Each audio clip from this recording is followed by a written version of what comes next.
ইব্রাহিম, আজকে একটা সুখবর। সুখবরটা হলো কি, আজকে আমি শুক্রবার মসজিদে নামাজ পড়তে গেছি। হ্যাঁ, আচ্ছা। আল্লাহর রহমতে এত পরিমাণ মানুষ নামাজ পড়তে গেছে যা বলার অপেক্ষা রাখে না।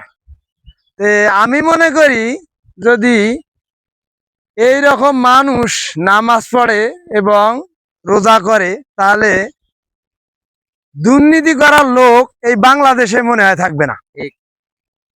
কেননা আমি কয়েকদিন থেকে দেখতেছি খালি চাঁদাবাজি, খুন খারাপি, রাহাজানি এটি নিয়ে সবাই কথা বলতেছে। কেউ কখনোই বলে না যে আসলে চাঁদাবাজি ছেড়ে দেন, আসো আমরা সবাই মিলি নামাজ পড়ি, রোজা করি, ভালো মানুষ ভালো কাজ করি।